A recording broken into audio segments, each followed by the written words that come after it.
Call the special commission meeting for today, April 24th, 2025. Items on our agenda. First one is appoint an interim director of finance.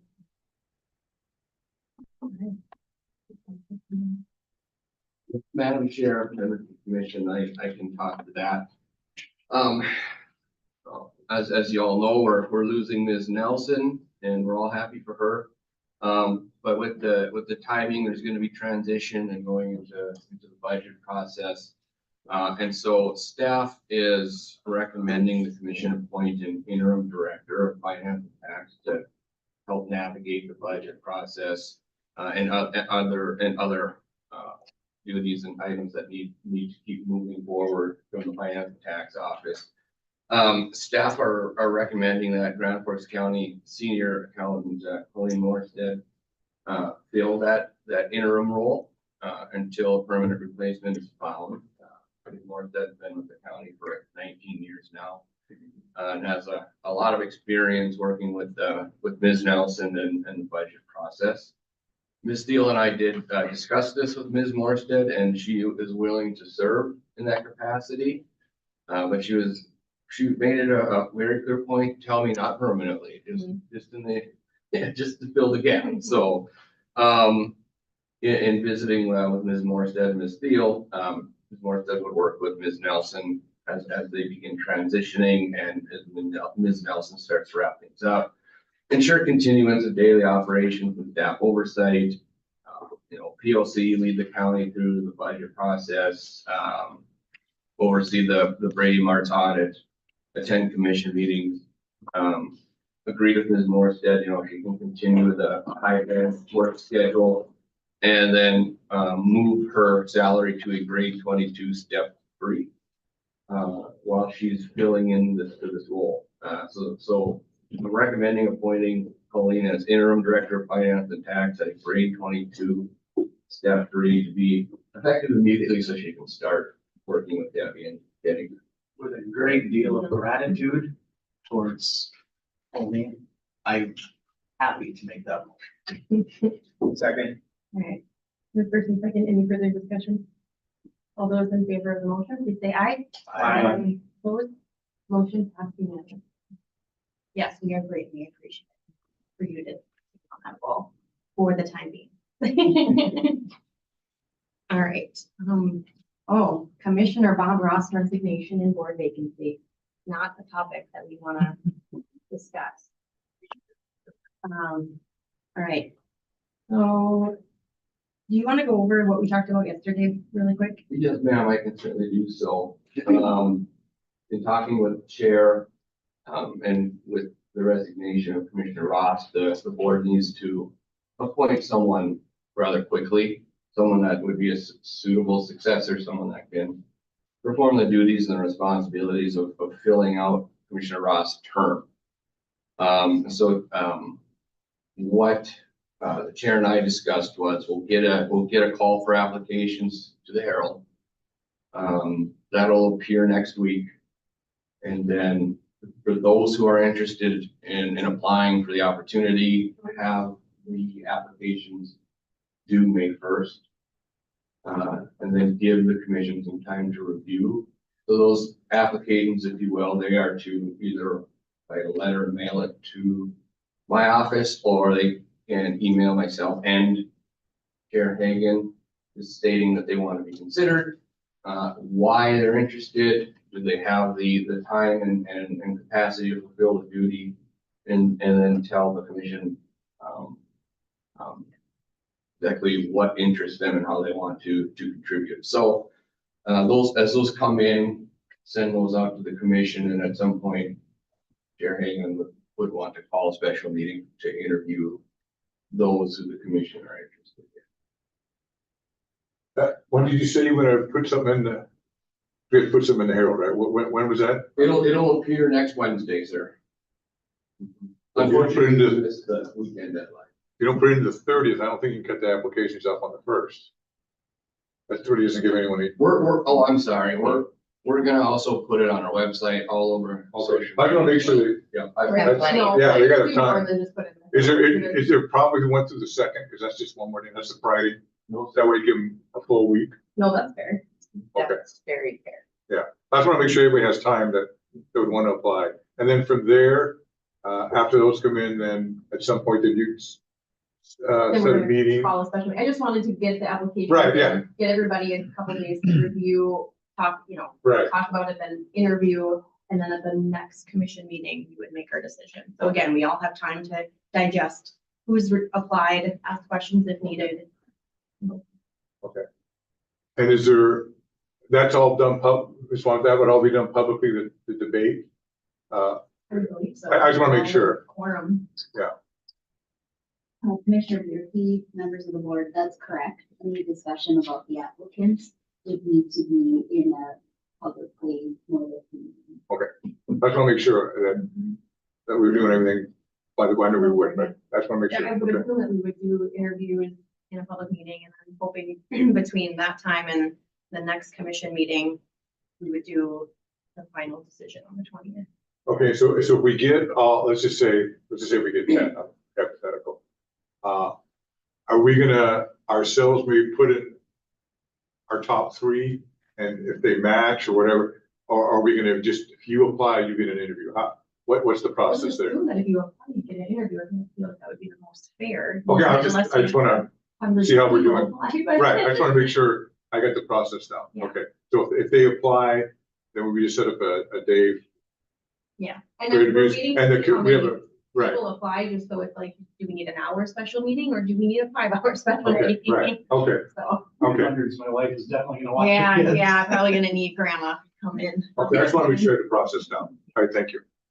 Any other discussion about how that process is gonna go, or I'd like to- suggestions, or? I'd like to add one thing, not necessarily about the process, but something, because this situation, and I think everybody in this room should be really annoyed at how this went down. I don't think this was just, I don't think this is Mhm. fair, I think this is a slap in the face to the voters that voted for Commissioner Rost. It's a slap in the face to Commissioner Rost. If you weren't gonna be eligible for this and it was gonna affect your, retirement, you should have been told that ahead Yeah. of time. You shouldn't have to go through this charade. And to add insult to injury, they're asking him to pay out of pocket, just under $3,000 back. And I think it's okay for me to make a motion. I know I checked with, State's Attorney Wongstead, and she said it was reasonable and legal, unless your mind has changed on that. I'd like to make a motion that the county commission makes Commissioner Rost whole on that, so he doesn't have to pay out of pocket for work that he has absolutely completed. I feel very strongly about this, and I'm pleading for a second. I'll second.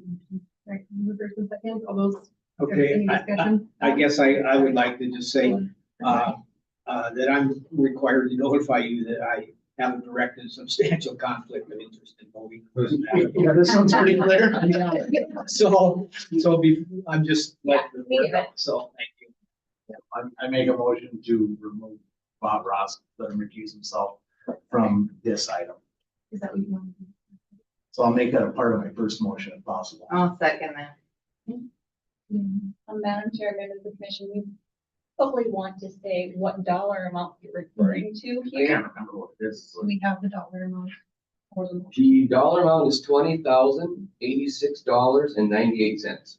That includes the county portion and the That's employee correct. portion. Okay, yep. That's the motion, correct? That's in my motion. Okay, I just wanted to. Madam Chair. I'm very frustrated, with the process. It's not like this happened. Where has Indy PERS been? And why didn't they check into this earlier? We're not the only county that is going to be experiencing it. There could be counties throughout the state that are experiencing it. And I find this ironic because Minnesota has a retirement program, and they've had individuals who have served for the county, retired, and then been elected as a commissioner. So I don't know how one state can do it and another state can't. I'm not sure what the legal ramifications are or whatever, but really, they just caught this now. Where have they been all along? You know, and it's frustrating because you pay in, you have plans for your retirement, you're a long-term employee, and then all of a sudden, and you want to continue to serve. So in Commissioner Ross' case and other individuals' cases, they want to serve, and all of a sudden they get their fingers slapped because it's like they're putting their hand in the cookie jar, doing something wrong. Commissioner Ross did nothing wrong.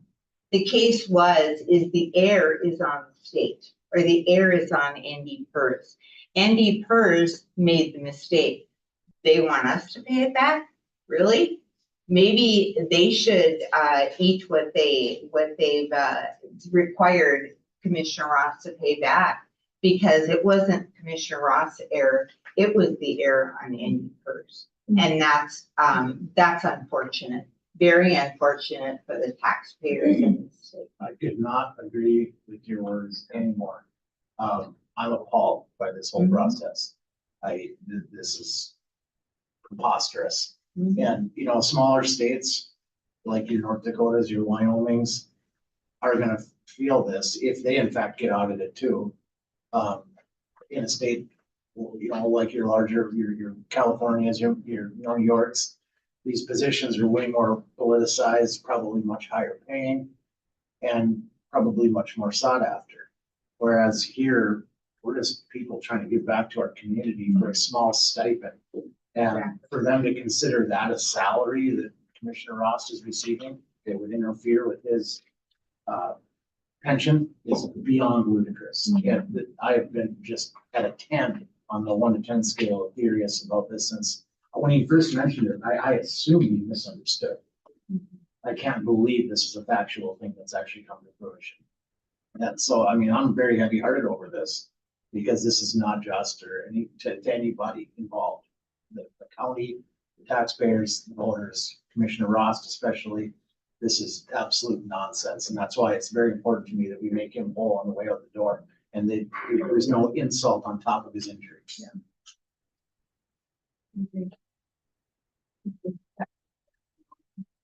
Seems like a good commissioner, and having to pay a big chunk of change out of our pocket, which hopefully we'll go out and report back. Well, they overwhelmingly decided in a landslide fashion that he was who they wanted to represent them here on this commission. Yeah. I mean, Absolutely. he wiped the floor with me, Yeah, and you both wiped the floor with me, actually. But, I mean, humorous as it may be, they decided in landslide fashion that Commissioner Rost is who should be representing them. And so the rug's being pulled out from under every single voter, and it is not just. Mhm. Did we get a first and a second? We have not voted. Okay, discussion. All those in favor of the motion, please say aye. Opposed? Motion passed unanimously with Commissioner Ross.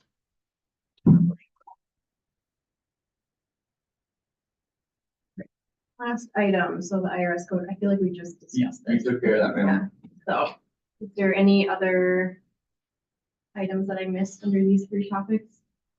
I don't think so. I think we're gonna get out level 493. Okay, all right, I would entertain a motion to adjourn. All right, all those in favor? Aye. Aye.